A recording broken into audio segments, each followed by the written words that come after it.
नमस्कार। आज के वीडियो में हम यह जानेंगे कि रावण और मारीच के बीच में सीता के हरण को लेकर क्या बात होती है। अब मैंने पहले ही बताया था आपको कि मारीच जो राक्षस है वह इसकी अगेंस्ट है, सीता हरण के बिल्कुल विरुद्ध है। क्यों? क्योंकि वह राम की शक्तियों से पूरी तरह से अवगत है। उसे पता है कि राम के सामने रावण ठहर नहीं सकता, और इसीलिए जब पहले अकंपन के बोलने से रावण पहली बार आता है मारीच से मिलने के लिए और उससे अपने सीता हरण के बारे के प्लान के बारे में बताता है, तो जो मारीच है उससे अच्छी तरह से समझा बुझाकर रावण को वापस लंका भेज देता है। वह उसे कहता है कि इस तरह की गलती ना करे, और तब रावण समझ भी जाता है और वापस लंका चला जाता है। परंतु फिर से जब शूर्पणखा आती है और उसे उल्टा सीधा सही गलत बताती है, उकसाती है, तो उसे लगता है कि हाँ, इसकी भी बात सही है, और वह फिर आता है मारीच से मिलने के लिए। अब इस बात मारीच और रावण के बीच क्या बातचीत होती है, उसी को लेकर यह वीडियो है। तो रावण आता है मारीच से मिलने के लिए और वह उससे कहता है, उससे कन्विंस करने का कोशिश करता है, क्योंकि रावण को तो पता है कि इस बात के लिए मारीच बिल्कुल मानने को तैयार ही नहीं है। परंतु हमें ऐसा लगेगा कि वो क्यों मारीच को बार बार आके परामर्श लेता है, ऐसा क्या है मारीच में। तो मारीच जो होता है वो पराक्रमी तो है ही, वह बहुत बुद्धिमान भी है, और तीसरा उसके पास मायावी शक्तियां हैं।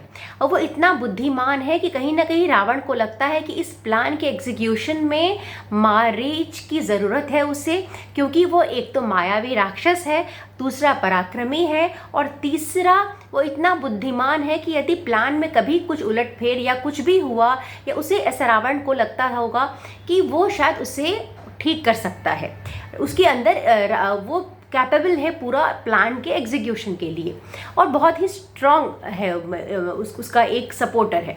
तो इसीलिए जो रावण है वो उसके पास आता है और उससे कहता है, अब रावण को भी पता है कि इस बात के लिए तो वो रेडी है ही नहीं, तो किस तरह से उसे कन्विंस करेगा। तो रावण उसे कहता है कि देखो, मैं बहुत दुखी होकर यहाँ आया हूँ, और यदि तुम मेरी मदद नहीं करोगे तो मैं कैसे ऐसा कर पाऊंगा यह सब। और वह यह भी कहता है कि तुम्हारे ही भरोसे, अपने भाइयों के भरोसे ही तो मैं देवताओं से भी उलझ जाता हूँ, देवताओं से भी युद्ध करने को तैयार हो जाता हूँ, क्योंकि मुझे लगता है कि मेरे पीछे तुम लोग हो, तुम लोग सपोर्टर हो, और इसीलिए वही उसी से मुझे पावर मिलता है, मुझे शक्ति मिलती है। अब इस दुख की समय में तुम मेरा मदद नहीं करोगे तो कैसे काम चलता है, कैसे काम चलेगा। और वह कहता है कि इस जनस्थान में जो खर, दूषण, त्रिशिरा, ये सब राक्षस थे, और अन्य 14,000 राक्षस थे, वो मेरे कहने से ही यहाँ आए थे, तो उनकी सुरक्षा का काम भी तो मेरा ही है। और राम ने मेरे भाई खर दूषण की हत्या की, त्रिशिरा नाम के इतने भयंकर राक्षस की हत्या की, और उसने मेरी बहन शूर्पणखा के साथ उसने ऐसा किया। और तीसरा रावण यह भी बोलता है मारीच से कि तुम जो राम के बारे में बोल रहे हो, ये राम को तो उसके माता पिता ने अपने ही घर से उसकी पत्नी के साथ कुपित होकर निकाल दिया है। ये क्षत्रिय कुल कलंकी है, अपने कुल का कलंक है, ये अभिमानी है, मिथ्यावाशी है, मिथ्याभाषी है, लोभी है, और अधर्म के मार्ग पर चलता है, और इसीलिए मैं चाहता हूँ कि तुम मेरा मदद करो। और वह बोलता है कि तुम अपनी मायावी शक्तियों से एक सुंदर हिरण में बदल जाओ, और राम और सीता जब इस हिरण को देखेगी तो वो आकर्षित हो जाएगी और अपने पति और लक्ष्मण से कहेगी कि इस हिरण को लेकर आएं, और तुम वापस उनको राम और लक्ष्मण तुम्हारे पीछे जब जाएंगे तो उनको आगे दूर तक ले जाओ। अब ये आश्रम में सीता अकेली रह जाएगी, और तब मैं आश्रम में जाकर इसका हरण कर लूँगा। ये सारा प्लान बताते हैं। अब मारीच इसके लिए तैयार नहीं है, और यह बात रावण को पता है।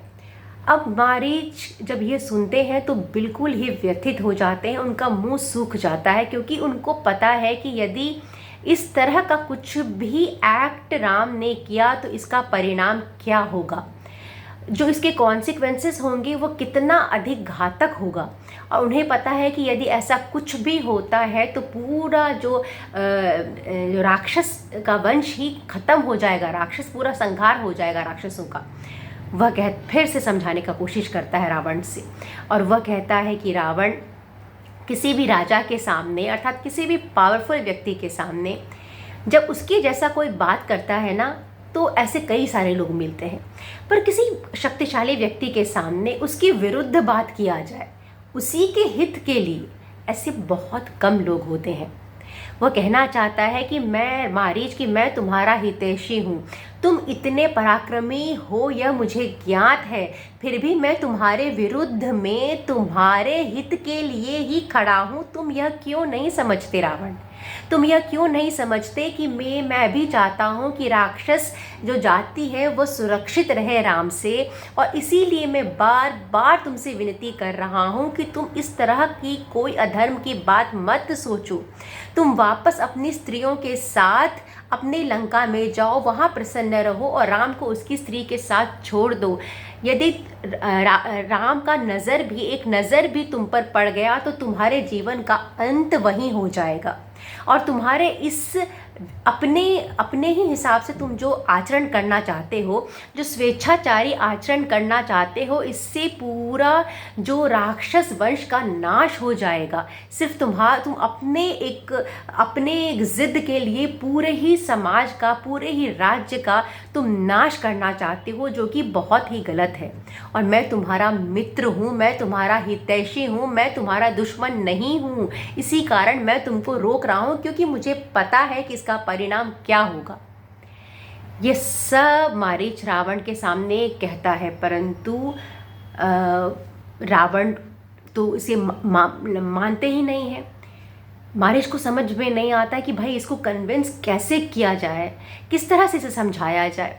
वह कहता है कि रावण, तुम्हारे अंदर दो चीज़ का वो बताता है कि जो उसे लगता है कि रावण के अंदर दिक्कत है। वो कहता है एक तो तुम गुप्तचर भी नहीं रखते हो, तो जब गुप्तचर ही नहीं रखोगे तुम्हें क्या पता चलेगा कि अन्य दूसरे राज्यों में क्या हो रहा है। तुम्हें जब गुप्तचर रहता तो शायद तुम्हें पता था कि राम की शक्तियाँ क्या हैं, तुम पहले से अवगत रहते, परंतु गुप्तचर तुम्हें रखना ही नहीं है, तुम गुप्तचर रखते ही नहीं हो। और दूसरा, तुम्हारा मन भी बहुत चंचल है रावण। वह इसलिए बोलता है क्योंकि जब वह समझाता है तो रावण को समझ जाता है, एक बार लंका वापस लौट जाता है, उसकी बहन फिर उसे चढ़ाती है और फिर वो आ जाता है यहाँ पर और सीता का हरण का प्लान लेके। तो उसे पता है कि इसका मन चंचल है, और वह दो जो वैलिड पॉइंट्स हैं वो रावण के सामने रख रहा है, और उसके पास इतना हिम्मत है मारीच के सामने कि वह रावण के सामने ही यह कह पा रहा है कि यदि राम का नज़र तुम्हारे ऊपर पड़ गया ना, वही तुम्हारा अंत हो जाएगा। तो यह आसान नहीं है, और साथ यह भी कह रहा है कि किसी भी पावरफुल व्यक्ति के सामने उसी के विरुद्ध बात कहना इतना आसान भी नहीं है। तो हर तरह से वो समझाने का कोशिश कर रहा है रावण को, परंतु कहीं ना कहीं रावण जो है वो समझ ही नहीं पा रहे। वो रावण राम जी को अधर्मी कहता है, तो उसके ऊपर मारीच उसे आंसर भी देते हैं कि राम जो यहाँ पर आए हैं वह अपने पिता के धर्म की वचन की रक्षा करने के लिए आए हैं। तुम किस प्रकार उन्हें अधर्मी कह रहे हो? तुम जो उन्हें मिथ्याभाषी बोल रहे हो, अधर्मी बोल रहे हो, अहंकारी बोल रहे हो, लोभी बोल रहे हो, इस सब का कोई आधार नहीं है। सब का सब तुम्हारा वचन बिल्कुल ही गलत है। सच तो यह है कि राम जैसा योद्धा इस पृथ्वी पर है ही नहीं। और इस प्रकार वो कन्विंस करने का कोशिश कर रहे हैं, परंतु उन्हें लग रहा है कि रावण कन्विंस नहीं हो रहा है। तो फिर उसे यह भी कहते हैं कि ठीक है, तुम मेरी बात मैंने जो तुमसे कहना था वो कह दिया। अब एक काम करो, तुम्हारा जो भाई है विभीषण, वह सदा धर्म पर रहता है, तुम जाओ उसके पास, तुम यही बात विभीषण को जाके पूछो, तुम यही बात अपने मंत्रियों से जाके पूछो, सब लोग मिलके वहाँ पर एक परामर्श करो, इसका क्या परिणाम निकल सकता है, इसके गुण क्या है, दोष क्या है, वह सब समझ के आओ, और तब वापस में तुम जो डिसीजन लोगे उसके आधार पर लेना।